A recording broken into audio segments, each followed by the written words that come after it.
Beautiful, beautiful, beautiful. All right, man. Quintelli, bro, what's good with you, man? What's up with it, man? How you doing, brother? I'm good, bro. I'm good, man. How about yourself? Great, great, great. Glad to be back, man. Thank Yes, you for sir, having me man. It back. feels like it's been, a long time since we had our last conversation, bro, but we're Yeah, finally here. yeah, Dropped the debut album, man. Now, I did did want to ask, like, before I said anything else, like, this is your debut album with just Wealth Distribution, or is this your debut in album, period? general. Okay. Yeah, I've never put an album out. It's first album. Yes, sir. So how is that feeling? Amazing, man. It feels amazing to be like received, and seen. I feel like, a lot of times when artists put together bodies of work, especially over a period of time that we be so nervous, like, is the people going, what I'm saying, are they gonna see me, are they gonna hear me, are they gonna feel me? And I feel like people definitely been feeling me, and just understanding my perspective and just my life, because just I feel like every time you drop, it's an update on your life in some form, so but I definitely feel received and seen for sure. That's love, bro. That's love. That's beautiful, man. I feel like, as an artist, that's what we wait on. You know what I'm Yeah, saying? It's just that little bit of confirmation to let us know that work that we've been putting in is really like yeah, worth it. for sure, Yeah, man. So, for sure. leave. You have my blessing. Yeah, Like, what went into the title of that? man. I feel like leave you have my blessings, man, was like just a memoir of my life. A small town kid from Little Rock, Arkansas, moved to Atlanta, Georgia. You know what I'm saying? Uh, just all the my trials and tribulations from leaving the house, dealing with family and just pursuing my dreams. You know what I'm saying? I felt like you come out of the cocoon and you turn into a butterfly. Yeah. You know what I'm saying? Like, that's how I felt with this project, coming from gospel to R&B. You know what I'm saying? Like, that was like I feel like a stamp from God, kind of like, keep going. You know what I'm saying? You got my blessing. Like, you can touch people whatever genre you in. You know what I'm saying? And I felt like leave you out my blessings was just a brief synopsis of all of that. You know what I'm saying? Just put together in one. You know what I'm saying? Just a young man growing up, dealing with life, and just putting it into, a way that people can receive it in the artistic way. You know what I'm saying? And relate to it, Because I've been getting a lot of people like, bro, like, I just seen this one meant the most to me. You know what I'm saying? Somebody was like, bro, I'm not even gonna lie to you, man. I just want to commend you because you doing it the right way, coming from gospel to R&B. You know what I'm saying? And that was big for me because that was one of the biggest fears I had. Word. Before I switched, like, are people gonna receive me? You know what I'm saying? Because you see people go from R&B to gospel. It's like, oh, it changed my life. Yeah. But people tend to judge when it's like gospel to R&B. So that was definitely something that stood out to me, a compliment that stood out to me. What was some of the challenges you faced just kind of coming from the gospel side over into R&B? I say my number one was fear of judgment, because people in the church can, you know what I'm saying? Yeah.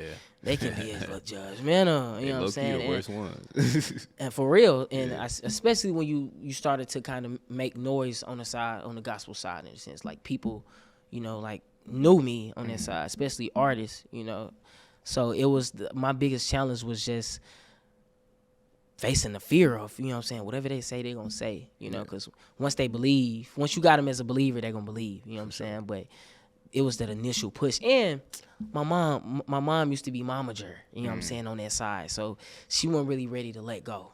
Word. You know what I'm saying, when it came to, like, because I remember I used to do Broadway, and I was like 12 at this point, and I told her, I'm like, Mom, I want to, switch to the other side. I want to try. It's like, when you turn 16. When I turned 16, I brought it back up to her, and it was kind of like, you know what I'm saying? Like, she would always try to sway me back to, come back over to this side. But, Yeah. I'm a believer in just doing things right, because you can have people that's reaching out, like, oh, yeah, we want him to come sing at this convention at the church. And I'm like, I like to do things in taste. It has to make sense. Yeah. It got to make sense. And I wasn't like, I'm going to get this money, but I'm going to be in the church on Sunday. Then on Monday, I'm going to be at Revel. You know what I'm saying? I'm going to be at Sweet Lamb. I'll be Revel Thursday. No, I'm like, nah, it got to make sense. I want people to truly receive me. You know what I'm saying? We're going to build this from ground up type. I see what you're saying too, because like I guess in that sense you kind of may have felt taken advantage of sometimes because like with the church you do things kind of off the strength and off the heart, Yeah. Yeah. 1,000%. 1,000%. So you just saw your talent, bro, and just like took it from there. Yeah. That's love, man. Yeah. That's love. So like, with this album, like, how long have you been working on it, like, entirely? Man, so the first ETA is the oldest song on the project, and I recorded that like July of 2021. Okay. Yup, I recorded that July of 2021.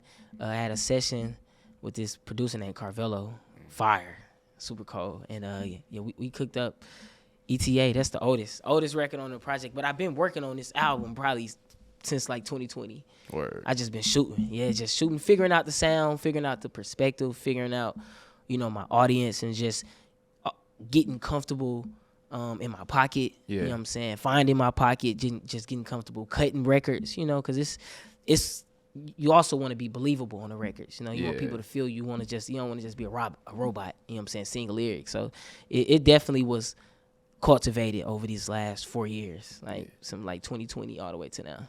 I think, like, if you're building an album over that much time, it's kind of hard to, like, I don't know if you, like, had a bunch of songs that you were trying to go through and just kind of narrow it down to X, Y, Z, or if it was just, like, a lot of, like, oh, I'm not sure if this one really fits what I'm trying to do, or if this one really fits what I'm trying to do. Yeah. Like, what was that kind of like for you as far as? No, it was definitely, I remember I was looking through my SoundCloud the other day, and I was looking at all of the albums I created, and I had like 15 on there. Yeah. Just putting together records, like, scratch.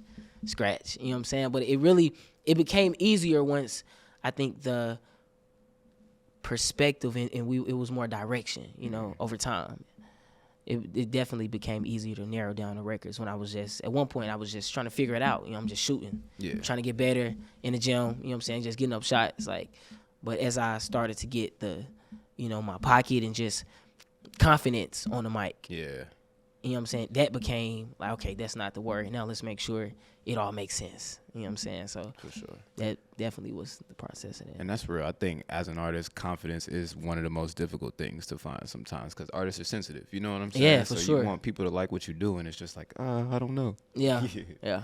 All right, so let's jump into a couple of tracks from the album, bro. Okay. The first one that I want to break into, well, actually, I do want to say that I do really enjoy like the Rico Love skit. You know what I'm saying? Like, there was a quote in there. I'm mad I didn't write it down specifically, but there was a quote in there, and it really touched me, and it just kind of set the tone for the rest of the album. You know what I'm saying? Yeah. It's crazy because when I first sent that, I remember I sent that little clip in our group chat, like with my managers one night, and I was like, bro, like, I feel like this gonna pull on heartstrings. Yeah.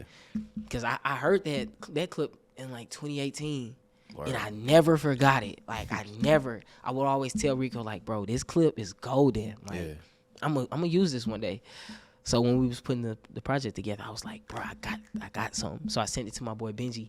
He put like the strings on it and you know what I'm saying, added like the little dramatics to it, just made it feel like something. And then so that's how they came about. But that's definitely one of my favorite, like, I think that's a great intro.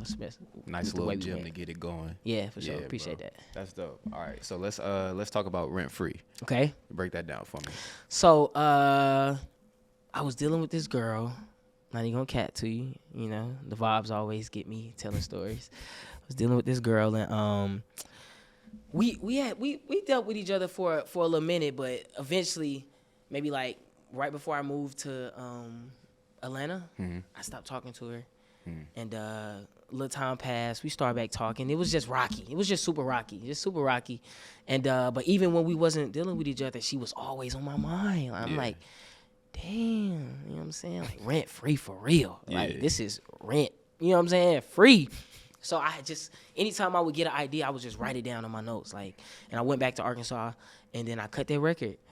February of 2022, I cut that record. So, yeah, man, it was definitely like one of them situations where, you stop dealing with a person, and even when you stop dealing with them, it's just like, you stay on my mind. Like, I can't stop thinking about you type thing. So, yeah, I just had to get that off. I had to get that off my chest, you know what I'm saying, for the people that, feel like or ever been in a situation where somebody live rent free, So, yeah, that's definitely where that came from. Now, I just want to know, like, around what time did you make this song? Is this like a 2021 song, or is this like 23, 24? Rent Free? Yeah. 22. 22. February 22. Yep. Okay, cool. Okay, Yep, cool. yep. I was about to say, I was just trying to see how long she been on your mind, my boy. Yeah. Yeah, that was February 22. That's funny. All right. The next one I want to jump into is "Slept on You." Slept on You. Yeah. Man, so Slept on You, I think I recorded that like September of maybe like 23, September 23, something like that. And Slept on You was just one of them records, you know, like you just have conversations with people, and you know, especially women. Like, I love talking to women because they just, first of all, I grew up with women. Like, my dad wasn't in my life. It was just my mom. So I grew up around a lot of intellectual women that always had conversations with me about their relationships. You know what I'm saying? So I feel like I feel like talking to women, I just have a deeper understanding for them because, you know, just my upbringing. So, so I love talking to women, and I always have conversations with them, and they talk to me about, you know, just different things they go through with men. You know what I'm saying? Like, feeling slept on. You know what I'm saying? If you got, I got some female friends that, you know, they not the ones that's outside. You know, beautiful girls, you know, but they not the ones that may be the most, you know, they're not wearing the most appealing. You know what I'm saying? They not half naked, you know, things like that. So, you know, a lot of times I have conversations and they feel slept on. You know, but in my way, you know, I had to spin it a little bit. You know what I'm saying? Probably has to slide on through. You know what I'm saying? I know you feeling slept on. You know what I'm saying? So that's what Slept on You came from. For sure. Just, you know what I'm saying? Taking typically those are the baddest ones. Keep it a band. Yeah, no, for sure. In the long run, though, you know what I'm saying? Those are the ones that people be like, should have. You know what I'm saying? I should have locked them down. Should have locked that down. You know, but you got the ones, you know, when you younger, you know, you outside. You know what I'm saying? You be like, nah, let me get that right there. You know what I'm saying? I done slept on a few being young. No, for sure. It happens to the best of us. For sure. The next one I do want to break into is that NWP. Niggas with problems, yeah. You know what? So I'm not even gonna cap it to you. A lot of these songs are about like the same girl. You know what I'm saying? Yeah. I was gonna ask that. It was like a roller coaster of emotions. You know what I'm saying? Like, for real, it was like a roller coaster. I'm like, I never let nobody take me on a roller coaster like that no more. I feel like you only get one time where you truly like fall for a person. You know what I'm saying? And they have you on that. Yeah. You know what I'm saying? Eventually after that, you know, you more wise. You know, you just move with a little more intention. You know what I'm saying? Like, nah, I ain't gonna let you get me like that. But yeah, like this NWP, you know what I'm saying? I just, like, growing up, I'm not gonna cap it to you. Like, I just felt like I came up a little different, you know? So, just over the years, just dealing with women, I always felt like I had a line in there. I say I probably should have went D1. You know what I'm saying? Like, and that's saying, you know, coming up like that's the popular thing. You know, D1. You know, especially where I'm from. Yeah. Little Rock basketball was huge. You know what I'm saying? So, you know, that's the popular thing. You know, like I feel like women in their young stage, they want to go for, you know, the drug dealer. You know what I'm saying? The D1 football, basketball, like that, and they'll deal with whatever comes with that. Yeah. You know what I'm saying? Just to be able to say, that's me, meal ticket. You know what I'm saying? But I'm saying, like, for me, I was just saying, like, those type of guys that come with, you know what I'm saying, problems. You know what I'm saying? So you would rather have that, you know what I'm saying, and you want to call my phone, you know what I'm saying, when they, you know what I'm saying, because, you know what I'm saying? I'm not that. Yeah. But women, that's what I feel like they go through a period of their life where that's the phase, you know what I'm saying, where they have to figure that out. And then eventually they come out of that. But yeah, that's definitely, I didn't, you know, I got friends, you know, and I didn't been, you know what I'm saying, on that side before. Yeah. You know, truth be told. And then I got, like I said, I got female friends that come to me and I be having to tell them, hey, look, you gotta, you know what I'm saying, this man not be the one. You gotta move steady, baby. You know what I'm saying? Yeah. So, yeah, they love that, though. They love the men that come with problems. You know what I'm saying? They do. That's kind of funny, though. Yeah. All right, the next one is Open Letter. Open Letter, yeah. So Open Letter, yeah, so I was dealing with this girl, same girl, dealing with this girl, and was she light skinned, bro? She was brown skinned. She was brown. Caramel, yeah, brown skin, caramel. Long hair too, huh? She did have long hair, nice smile. You know what I'm saying? Real chill. Virgo, I love Virgos. My mom is a Virgo. Yeah. Virgo, I got a thing for the Virgos. I ain't gonna cap to you, but yeah, man, she just, like I said, she had me on a roller coaster, like for real roller coaster. And Open Letter, like we had this one little situation. I'm gonna keep it short, but I went down to my hometown like Valentine's Day, and when she pulled up on me just rah rah. You know what I'm saying? I flew all the way from Atlanta. You know what I'm saying? For sure. She pulled up on me rah rah. Situation was left. I came back home. We stopped talking, and within a period of us stopped talking, like we ain't talked for like a month and some change. And as I was going through the motions, just feeling all the emotions, just like what's going on. Went to the studio, and I just had like maybe it's the way it's supposed to be. You know what I'm saying? Because it was so long since we had spoken. I just felt like, you know what I'm saying, it's over with. Chalk that up. You know what I'm saying? So Open Letter came from that. I was recording this with my boy Keys, and he pulled up this acoustic. And I feel like acoustic tracks always have so much emotion in it. Yeah. You know, so it just starts. It just channeled. It just took me to a place, and I was just like, maybe that's the way it's supposed to. Maybe that's the way it's supposed to be. Maybe you just need your space more than me. Yeah. You know what I'm saying? Leave us in the air without no conversation. That's everything that happened. Maybe you should hear without me in your space. But if so, block me on everything because I don't want to know who you talking to. You know what I'm saying? I don't want to know who you laying down with, who you trusting. You know what I'm saying? I don't want to know none of that. You know what I'm saying? Leave me be. And I think that's just where those raw emotions and so many people connected because I feel like we all been in that place before. Yeah, you know definitely. Like I don't care to know if you gonna do you, do you. Leave me out of that though.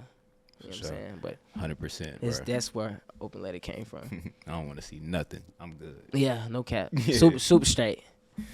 All right, the last song I want to break into is that Mad as Fuck. Yeah, man. Like I said, roller coaster of emotions, for real. So Mad AF came from, like when you dealing with somebody and y'all may have, a little blowout, and women they be, their emotions. Oh, I'm done. I'm gone. But in reality, they just be talking out of the side of their neck. You know what I'm saying? They ain't going nowhere. It's just. It sound good, you know what I'm saying, and say I'm done. And you pissed me off for the last time. So I dealt with that, you know what I'm saying, and I just feel like that was also a concept that I feel like people have been through, you know what I'm saying, been in situations, especially as men, you know what I'm saying. You got men that also be, dealing with women. They be I'm done, and they come back, you know what I'm saying. I'm not that type of guy, but you do got them out there, but. Speaking for the men in particular, I feel like we've been in that place, like I'm done, I'm gone, you know what I'm saying? But that's why I said, why you say it's over when you know you coming back, you know what I'm saying? Telling all your friends you done with me, you know what I mean? That's like raw emotion, you know what I'm saying? That's real, like, life, you know what I'm saying? Trying to talk shit out, but you gotta chill with all that screaming. Yeah. You know what I'm saying? Trying to hurt my feels, but I know you mad. You don't mean it. Yeah. That's real. You know what I'm saying? So, yeah, man, it was just real life experiences, just going through my, you know what I'm saying, share of relationships and just experiences and just putting it all together. You know what I'm saying? Gumbo. For real. All right, I did say that was the last song, but I got one more. Okay. So the last one, for real, is that Talk to Me featuring Eric Bellinger. Talk to Me featuring EB. Yeah. Yeah, so me and EB recorded that song 2020. Okay, so that's the oldest record. That's the oldest record. Okay. Yeah, we did that record in 2020, like the end of 2020, out in Cali.